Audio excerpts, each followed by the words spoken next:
যা সদা সর্বদাই আমি বদনে নারায়ণ নারায়ণ বলে বিনা বাজিয়ে থাকে নাম সবাই। এই যে অহংকার, ভগবান বলেছে জগতে আমি দুটি বস্তু সহ্য করতে পারি না। কি? একটি হলো ভক্তের অহংকার, আর একটি হলো ভক্তের নয়নের জল। যদি কোনো ভক্ত একবার বলে অহংকার নিয়ে বলে আমার মতো ভক্ত নেই, আমার মতো ভগবানকে কেউ সেবা দিতে পারে না, তাহলে তার ঘরে আমি কোনো দিন সেবা করি না।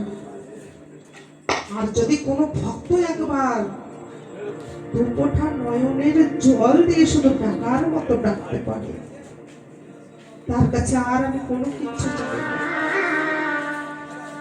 দেবর্ষি নারদ যখন মনে মনে ভাবলেন আজকে আমি গোবিন্দর কাছে গিয়ে প্রশ্ন করব যে আমার থেকে কি তার আরো প্রিয় ভক্ত আছে, বাবা এই অহংকার নিয়ে আমার নারায়ণের কাছে গেলেন, গিয়ে বলছে প্রভু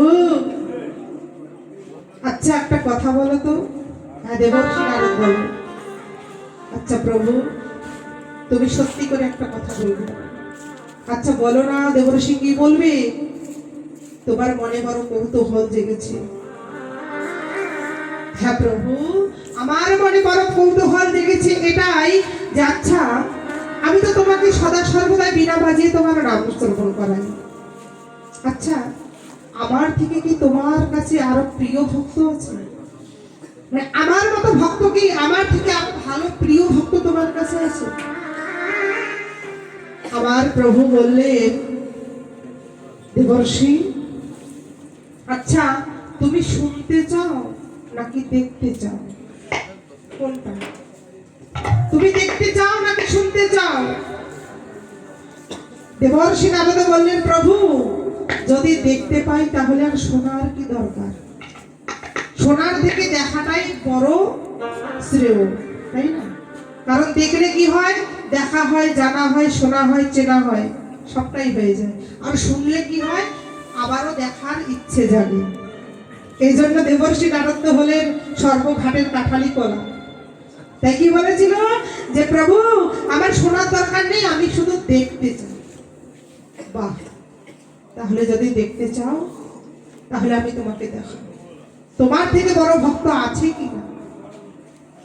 তাই একদিন ভগবান কি করলেন, হঠাৎ করে ছল করে বলছে দেবর্ষি নারদ, নারদ আমার মাথাটা প্রচন্ড ব্যথা করছে নারদ, আমার সারা শরীরে যেন ব্যথায় জ্বালায় যন্ত্রণায় জর্জরিত হয়ে যাচ্ছে নারদ। নারদ তুমি একটু আমাকে দেখো না, আমার কত কষ্ট হচ্ছে, আমার খুব মাথা ব্যথা করছে, বড্ড যন্ত্রণা করছে নারদ। নারদ বলছে প্রভু তাহলে এই জ্বালা যন্ত্রণা হওয়ার তাহলে উপায়টা কি? কিভাবে আমি নিবারণ করতে পারি, কিভাবে তোমার এই যন্ত্রণাটা আমি কমাতে পারি, একটু বলো। যদি তুমি বলো তাহলে আমি তাই করব। নারদ মুনিকে তখন আবার ভগবান বললেন নারদ আমার যে মাথার যন্ত্রণা করছে তুমি শুনলে বড় অবাক হবে। কেন? প্রভু বলুন না কি হয়েছে আপনার। ভগবান বললেন নারদ যদি কোনো ভক্ত আমাকে একটু চরণ ধুলি দিতে পারে, ওই চরণ ধুলি চরণ ধৌত জল যদি একটু আমার মস্তকে ছোঁয়াতে পারে তাহলে আমার মাথার যন্ত্রণা নিমিষেই ধ্বংস হয়ে যাবে। এই কথা শ্রবণ করার পরে দেবর্ষি নারদ বলে প্রভু বলো তোমার সবচেয়ে প্রিয় ভক্ত কে? কোন ভক্ত তোমাকে বেশি ভালোবাসে সেই ভক্তের কথা বলো, আমি তার কাছে গিয়ে তার চরণ ধৌত জল তোমার কাছে নিয়ে আসবো। ভগবান ভাবছে বাবা নারদ এই বলে তুমি আমার ভক্ত, বলো প্রভু তোমার প্রিয় ভক্ত কে? আমি সেই ভক্তের কাছে ছুটে যাব। এখন কোথায় যাবে? বলছে দেবর্ষি তুমি যেখান থেকে পারো, যার কাছ থেকে পারো ওই ভক্তের চরণ ধুলি এনে শুধু তুমি আমাকে একটু দাও। নারদ কি পারত না বাবা নিজের চরণ ধুলিটা একটু দিতে? পারত না। কারণ তার মনে তখন হলো কি যে না আমি যদি আমার চরণ ধৌত জল চরণ ধুলি দেই তাহলে কি হবে, অপরাধ হয়ে যাবে, আমি পাপ করব। আর আর ওই পাপের কারণে রৌরব নামে যে নরক আছে ওই নরকে আমাকে যেতে হবে। এই ভয়ে নরকে যাওয়ার ভয়ে ওই দেবর্ষি নারদ বললেন, প্রভু ঠিক আছে, আমি ওই একবার না হয় আমায় ব্রহ্মার কাছে যাব। গোবিন্দ বললেন, তুমি যেখান থেকে পারো তুমি ভক্তের চরণ ধুলিয়ে নেও, আমাকে দাও। আর সেখান থেকে ছুটতে ছুটতে ছুটতে ছুটতে গেল কোথায় না আমার চতুর্মুখী ব্রহ্মার কাছে। আর যেই না বাবা ব্রহ্মার কাছে গিয়েছে, গিয়ে ডাকছে, ব্রহ্মার কাছে যখন গিয়ে দাঁড়ালেন, ব্রহ্মা দেখে বলছে, দেবর্ষি নারদ, কি ব্যাপার, তুমি অসময়ে তুমি আমার কাছে এসে দাঁড়িয়েছো, কোনো কিছু হয়েছে? হাত জোর করে বলছে, প্রভু আমি বড় অসহায় হয়ে তোমার কাছে এসেছি। কি হয়েছে? যে বলছে, প্রভু এমন বিস্ময়কর ব্যাপার হয়েছে যা আমি বলে বোঝাতে পারবো না। আমার প্রভু ভালো নেই। কি হয়েছে? প্রভু ভালো নেই। আমার গোবিন্দ ভালো আছে তো, তার কি হয়েছে? যে না, সে ভালো নেই। কেন? প্রভু আমার গোবিন্দের বড্ড মাথা যন্ত্রণা, আমার গোবিন্দের বড্ড মাথা যন্ত্রণা করছে, জ্বালায় যন্ত্রণায় জর্জরিত হয়ে গেছে। তাহলে কি করতে হবে না, প্রভু বললেন যে কোনো ভক্তের যদি চরণ ধৌত জল তার মাথায় একটু ছোঁয়ানো যায়। সঙ্গে সঙ্গে চমকে উঠলেন চতুর্মুখী ব্রহ্মা। সম্ভব নয়, কারণ যার চরণ মেলে না, সাধনা করে যাকে পাওয়া যায় না, ধ্যান করে যাকে পাওয়া যায় না, যার চরণ মেলে না, আর সেই গোবিন্দকে কি করে চরণ ধুলে আমরা দিতে পারি? আমরা তো সেই চরণ ধৌত জল দিতে পারি না, তাহলে তো আমাদের পাপ হবে। এই কথা বলে ব্রহ্মা বললেন, তুমি একবার না হয় আমার কৈলাসে ফিরে যাও। ওখান থেকে স্থান পরিত্যাগ করে ছুটতে ছুটতে গেলেন আমার কৈলাসে, দেবাদিদেব মহাদেবের কাছে। আর মহাদেবের কাছে গিয়ে বলছে, মহাদেব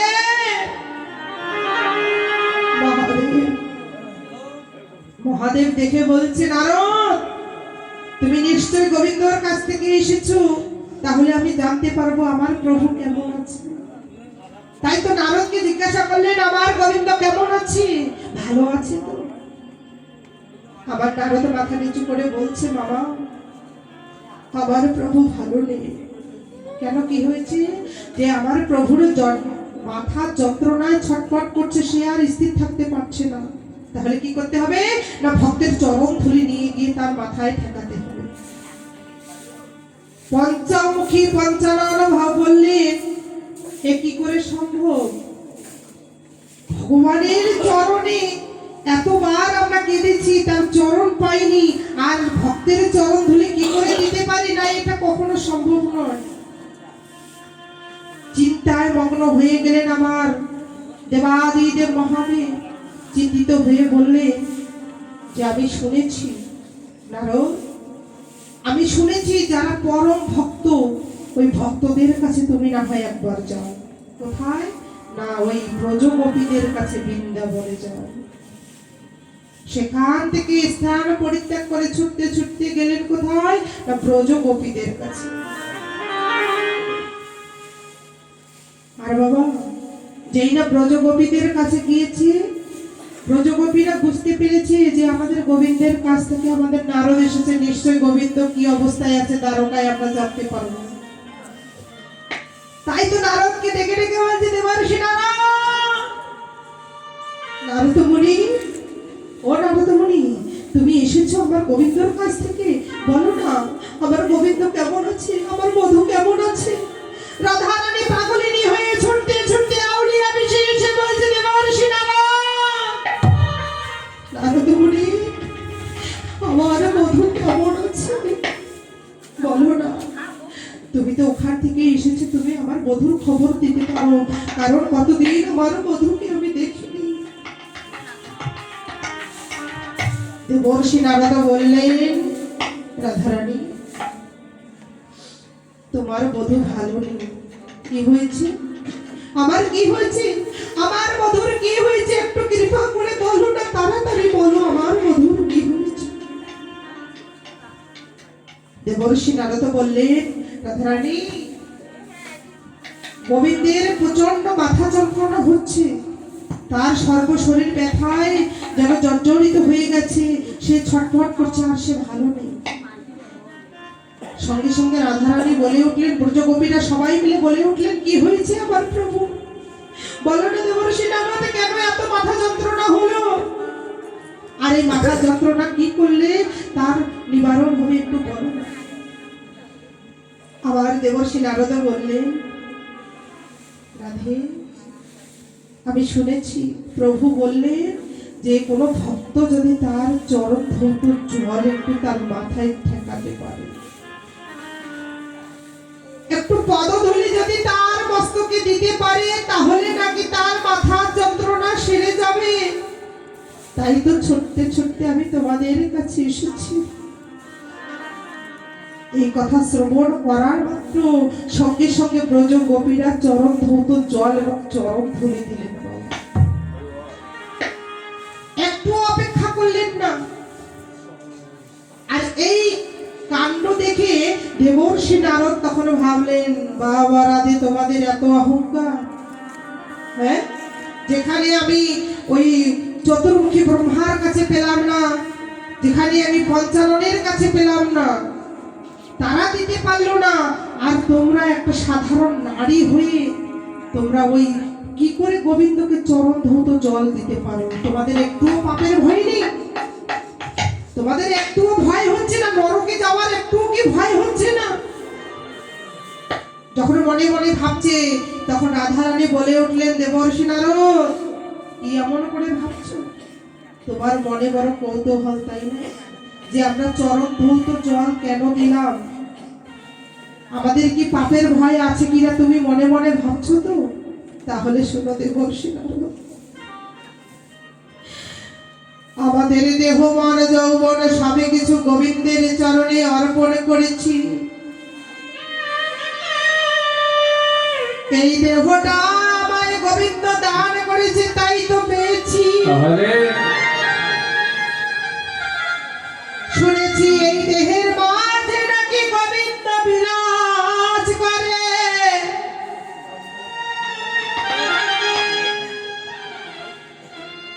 আর এই দেহের মাঝে গোবিন্দ যদি বিরাজ করে, তাহলে তো আমার বলিতে আর কোনো কিছু রইল না দেবর্ষি নারদ। এই দেহটাই আমার গোবিন্দের চরণে,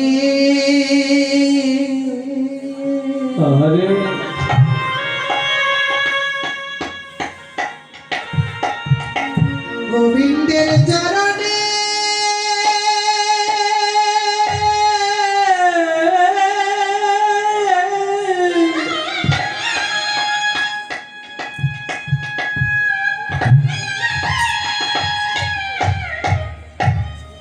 গোবিন্দের চরণে সঁপে দিয়েছি।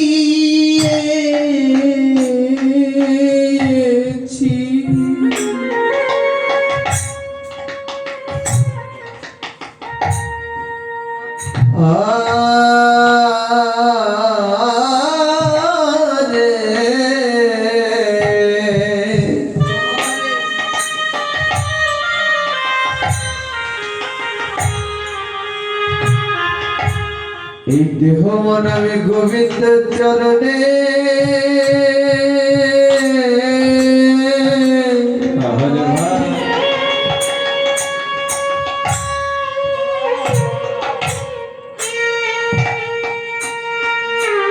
গোবিন্দ চরণে সবে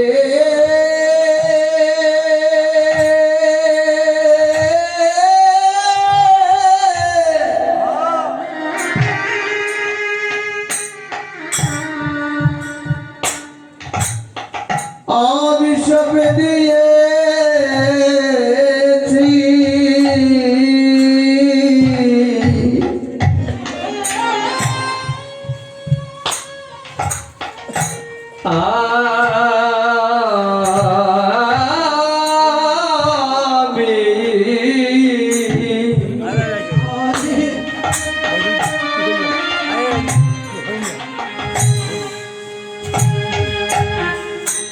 আমার দেহ মন প্রাণ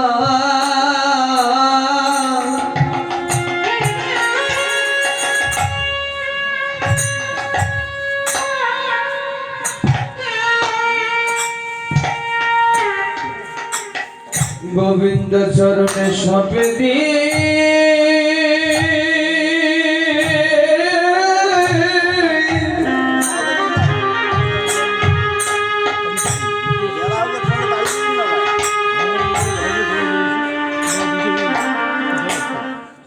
আমি যেন সপে দিয়েছি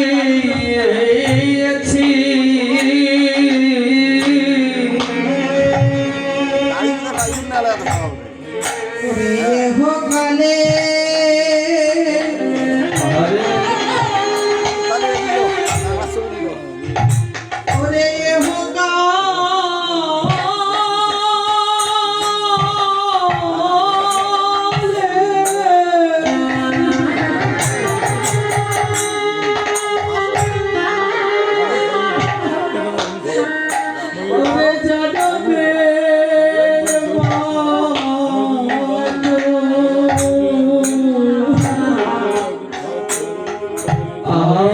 গোবিন্দ চরণে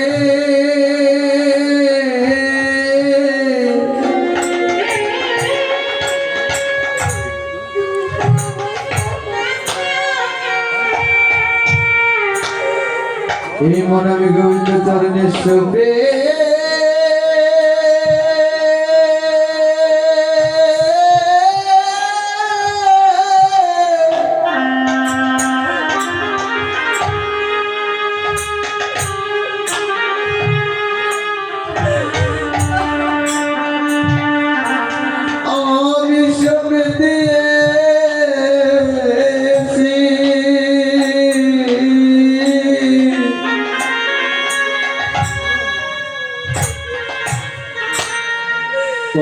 শুধু জন্মে না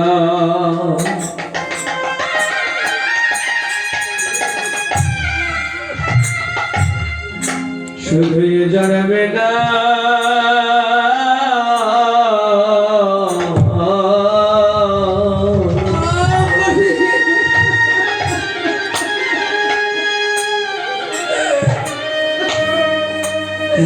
প্রতি জন্মে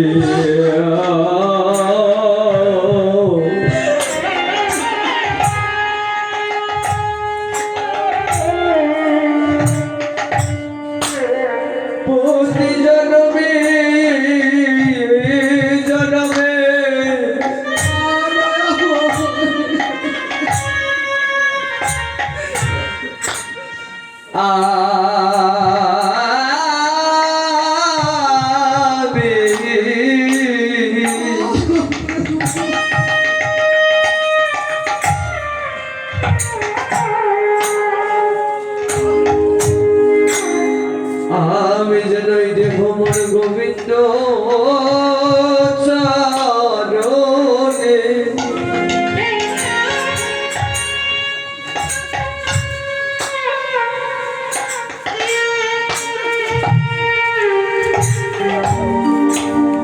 চরণে সপে দিয়ে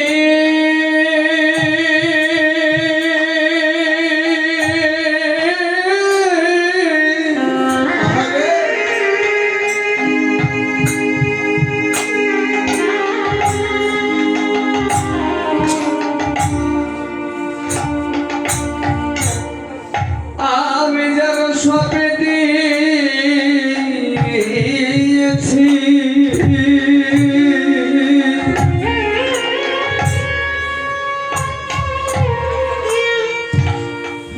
আবার বলিতে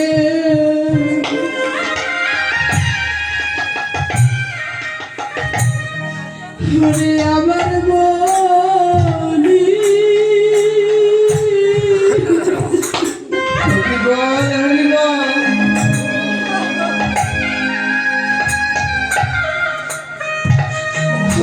আবার বলিতে কিছু রাখি না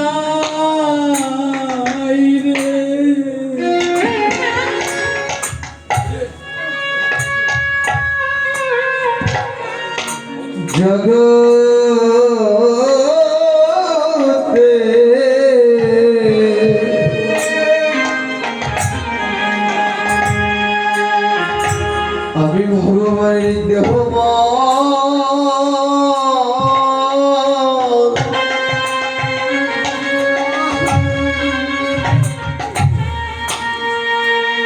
এই দেহ মন সব জুড়ে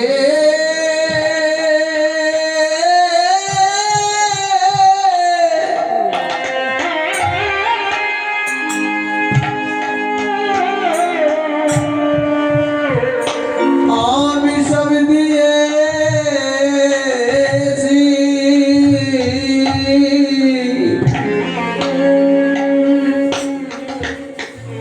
ওরে আমার বলিতে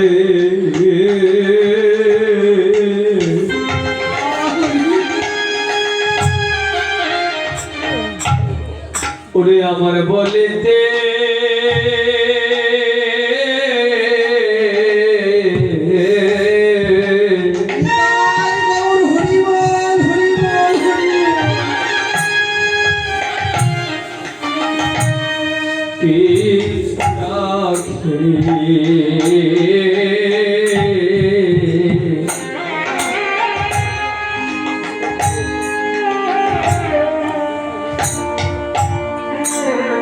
জানো কিছু রাখি না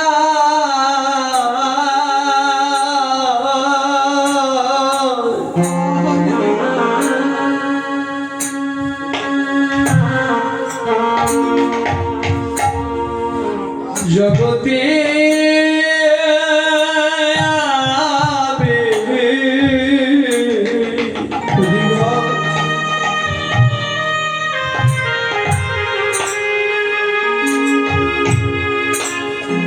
যেন আমি দেহ মন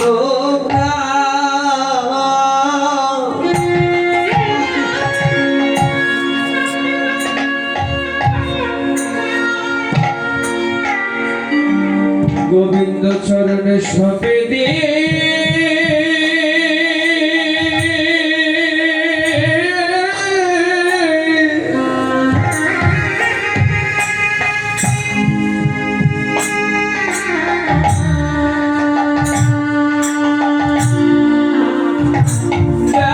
আমি সপে দিয়েছি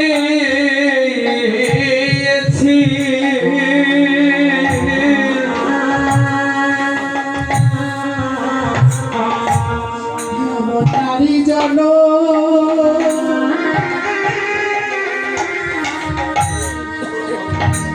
ওরে আমার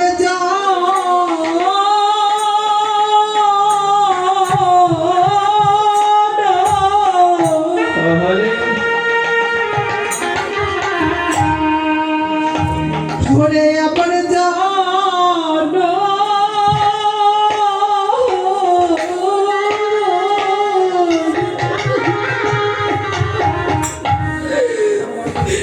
আমার হয় কি না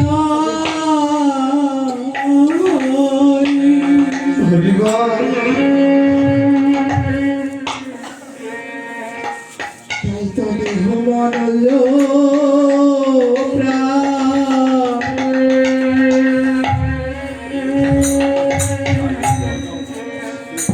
ওই গোবিন্দ চরণে সপে দি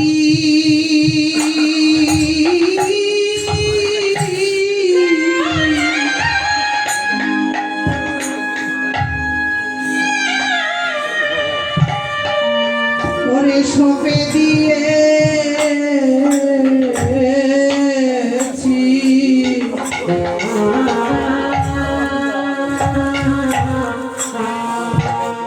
ওরে আমার নারী জন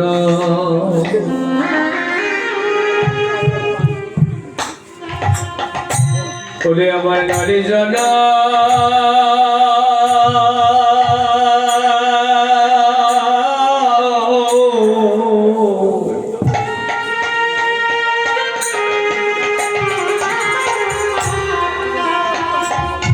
ওরে তুল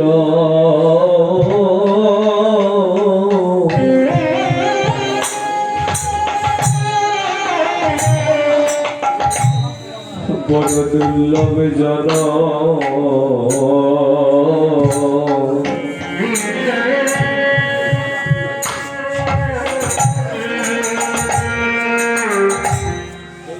জগতে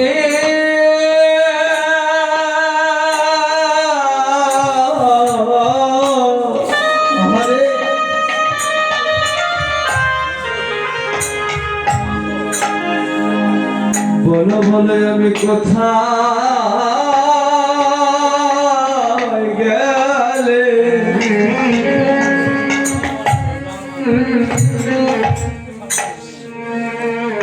গোবিন্দ তোমার দেখা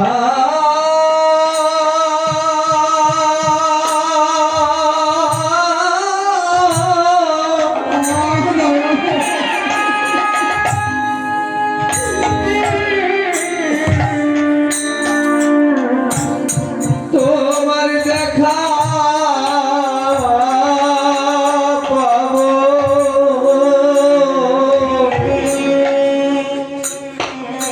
অমর নারী জানো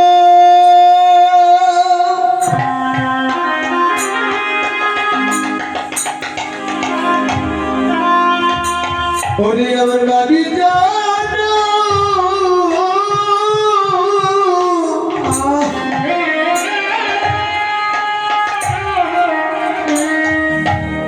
ওরে দুর্লা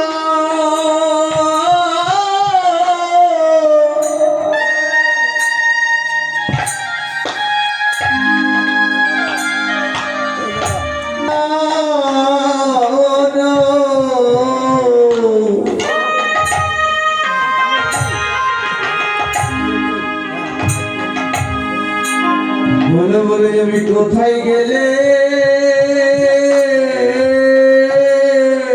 বলে হরি মা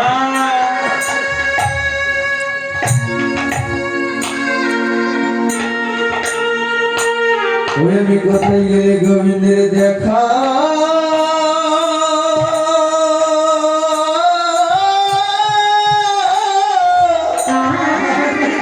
হরে হরি বল হরি বল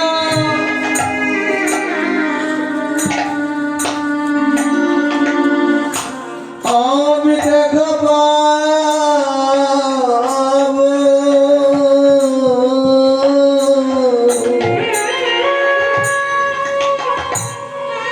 আমার থাকা ঘরে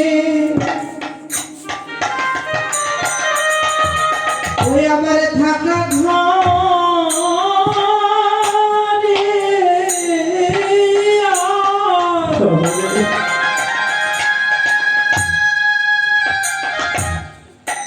ওরে মনে বসে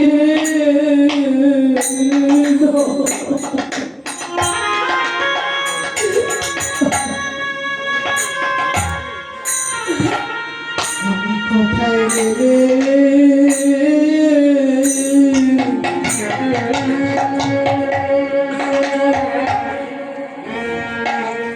আমার বধুর দেখা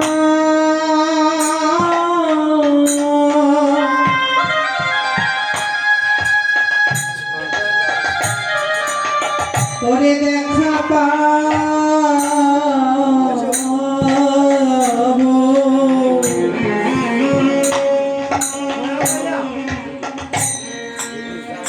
ওরে আমার ফাঁকা ঘরে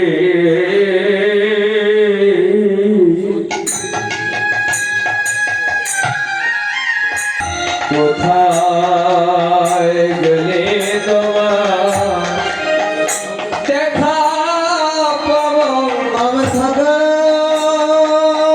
ঘরে মনে বসে না আমি কোথায় গেলে দেখা পাবো আমার ফাঁকা ঘরে মনে কাকে না আমি কোথায় গেলে দেখা পাবো আমার ফাঁকা ঘরে মনে বসে না কোথায় গেলে দেখা পাবো আমার ফাঁকা ঘরে মনে বসে না কোথায় গেলে দেখা পাবো আমার ফাঁকা ঘরে মনে বসে না কোথায় গেলে দেখা পাবো আমার ফাঁকা ঘরে মনে বসে দেখা পাবো আমি যে কোথায় গেলে